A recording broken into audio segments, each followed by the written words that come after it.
Bonjour à toutes et à tous, bienvenue dans l'entretien de France 24. Nous sommes à Jéricho en Cisjordanie avec le négociateur en chef des Palestiniens, M. Saeb Erekat. Bonjour, merci beaucoup d'être avec nous. Le président américain Donald Trump a annoncé il y a quelques jours à peine une coupe drastique de l'aide financière que Washington fournit à l'UNRWA, l'Office des Nations Unies pour les réfugiés. Les États-Unis vont désormais donner 60 millions de dollars par an au lieu de 125 millions. Est-ce que finalement cette décision n'a pas encore plus d'impact que celle de reconnaître Jérusalem comme étant la capitale d'Israël? Ça fait partie du même lot. Je pense que le président Trump essaye désormais de nous imposer des choses plutôt que de négocier avec nous. Il a décidé unilatéralement de déclarer que Jérusalem est la capitale d'Israël. Maintenant, il décide de réduire de 52% le budget alloué à l'UNRWA.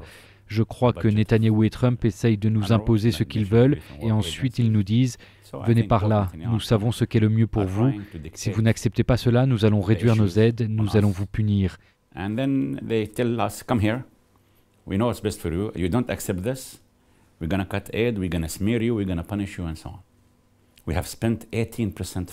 Nous avons dépensé en tant qu'autorité palestinienne 18% de notre budget pour les camps de réfugiés ces 3 dernières années pour empêcher les meurtriers de l'organisation État islamique et les criminels de recruter des Palestiniens. Quelles vont être les conséquences de la décision de Donald Trump? Des centaines de milliers d'enfants ne pourront pas aller à l'école et n'auront pas d'assistance médicale. Les gens vont souffrir de la faim. Donc il fait des camps de réfugiés, des camps de recrutement pour tous les extrémistes dans cette région. Car c'est comme ça que les choses se passent. C'est du ressort de la responsabilité internationale. Ces réfugiés palestiniens ne sont pas devenus réfugiés à cause d'un volcan ou d'un tsunami. Ils sont devenus réfugiés parce que les États-Unis ont aidé à établir l'État d'Israël et ils ont aidé à expulser 950 000 Palestiniens de chez eux. C'est donc une responsabilité internationale.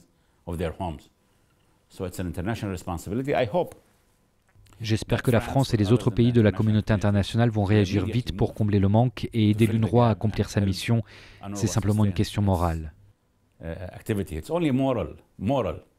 Alors il y a eu une première réponse de vous, des Palestiniens, et du comité central de l'OLP qui demande à son comité exécutif de cesser de reconnaître Israël, l'État d'Israël, ce qui est le cas depuis 25 ans maintenant. Est-ce que c'est une menace en l'air ou est-ce que vous allez vraiment cesser de reconnaître l'État d'Israël?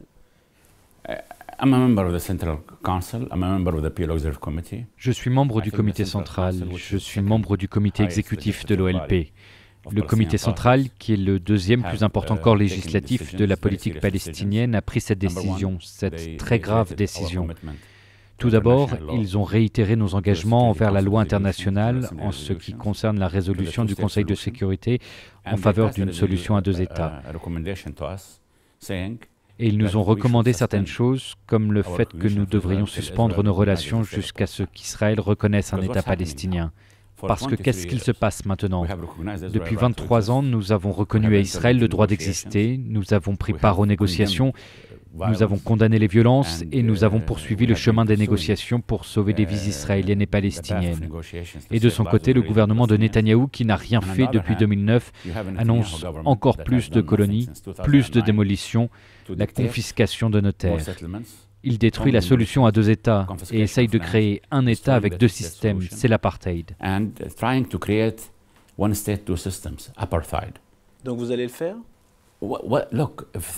Regardez, la solution à 2 États a été détruite. Aucun Palestinien ne va accepter de vivre dans un système d'apartheid.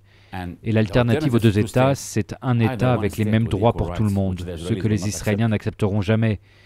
Ou alors c'est un État avec 2 systèmes, c'est-à-dire l'apartheid, ce que les Palestiniens n'accepteront jamais. Alors que pouvons-nous faire?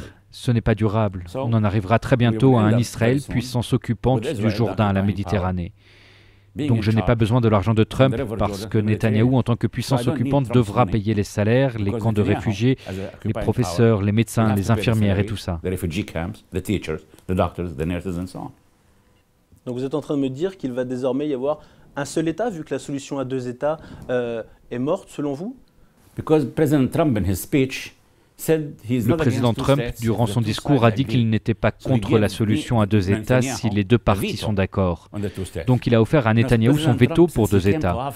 Mais une fois à son bureau, son administration a même refusé d'annoncer l'acceptation de la solution à deux États dans les frontières de 67. Ils ont refusé de condamner la construction de colonies. Et ce dont le processus de paix a besoin, ce sont de véritables hommes de paix, pas d'agents immobiliers. Ce qu'il fait, c'est enterrer la solution à deux États. L'alternative à la solution à deux États, ce n'est pas des Palestiniens et des Israéliens qui vivent en paix, c'est un bain de sang. Ce sont des Palestiniens qui disparaissent. Parce que toutes les décisions prises par le président Trump ne font que tuer et détruire des gens comme nous. Les Palestiniens modérés, ceux qui croient aux négociations, les Palestiniens qui ne veulent pas de la violence, qui veulent sauver des vies palestiniennes et israéliennes, et les Palestiniens qui ont reconnu Israël. Donc si Netanyahou ne veut pas d'une solution à deux États, et il n'en veut pas. D'ailleurs, nous n'avons pas de partenaire en Israël pour la paix. C'est la vérité. Le gouvernement de Netanyahou est le gouvernement le plus extrémiste depuis 1948. Netanyahu's government is the most extremist since 1948. Alors le vice-président américain Mike Pence va être dans la région lundi et mardi. Le président Mahmoud Abbas refuse de le rencontrer. Vous ne voulez plus des États-Unis comme médiateur dans un processus de paix qui est aujourd'hui moribond. Mais qui va remplir ce rôle? Les Européens, la France? On a vu Emmanuel Macron assez impliqué, rencontrer Mahmoud Abbas, rencontrer Benjamin Netanyahou depuis le mois dernier. Mais on a du mal à imaginer que les États-Unis ou Israël puissent laisser quelqu'un d'autre jouer ce rôle de médiateur. Number one, we did not seek to confront the United States. Tout d'abord, nous n'avons pas cherché à affronter les États-Unis. Nous n'avons pas cherché à nous battre avec eux. Nous n'avons pas cherché à leur mettre le doigt dans l'œil. Avec cette décision, les États-Unis se sont disqualifiés d'eux-mêmes en tant qu'arbitres dans le processus de paix. C'est notre point de vue. Maintenant, souvenons-nous de 1993. C'est le plus petit pays de la Terre qui a mené les Palestiniens et les Israéliens vers un processus de paix, la Norvège. Donc, quand des camps qui s'affrontent veulent faire la paix, peu importe qui les aide. Par son comportement, par ses actes, l'administration Trump récompense Netanyahou et permet à son gouvernement de prendre des mesures extrémistes. Après les annonces de Donald Trump, ils ont voté un amendement à la loi fondamentale à la Knesset pour que Jérusalem ne puisse plus être négociée. Et le parti Likoud a voté à l'unanimité pour annexer la Cisjordanie. Après qu'il ait décidé que Jérusalem n'était plus un sujet de discussion, qu'il fallait couper l'aide à l'UNRWA et qu'on peut laisser les colonies faire partie d'Israël, qu'est-ce qu'il reste à négocier? J'ai eu 35 rendez-vous avec les responsables de l'administration américaine l'an dernier, dont 4 avec mon président et le président Trump. Dans chacun de ces rendez-vous, le président Trump a promis qu'il n'imposerait pas de solution, qu'il serait juste et qu'il apporterait l'accord du siècle. Et ensuite, il impose sa décision sur Jérusalem, menace de couper nos aides budgétaires, réduire celles de l'UNRWA, et ensuite, il veut être un médiateur honnête. Comment est-ce possible? Comment est-ce possible? Ça veut dire que Donald Trump est un menteur? Le président américain a promis de ne rien imposer, d'être juste. Et en faisant tout cela sur l'UNRWA, sur Jérusalem, il n'est pas juste. Il se disqualifie pour être un médiateur honnête entre les deux parties. Je ne comprends pas les personnes qui sont plus catholiques que le pape, celles qui sont plus israéliennes que les Israéliens. Mais ça ne veut pas dire que je ne veux pas la paix. Ça ne veut pas dire que je ne veux pas de négociations. Parce que les Israéliens et les Palestiniens ont besoin de paix. La seule solution, c'est celle à deux États avec les frontières de 1967. Monsieur Erekat, quand est-ce que les Palestiniens vont enfin pouvoir voter, participer à des élections et choisir leurs dirigeants? C'est un serpent de mer qui dure depuis plus d'une décennie maintenant. J'espère que nous pourrons le faire cette année. J'aurais aimé qu'on puisse le faire l'année dernière déjà. On l'a entendu souvent. J'espère que nous pourrons le faire cette année. J'aurais aimé qu'on puisse le faire l'année dernière déjà. On doit le faire. Il y a une séparation majeure entre nous et Gaza. Nous devons nous unifier. Je ne dis pas que nous ne faisons jamais d'erreurs.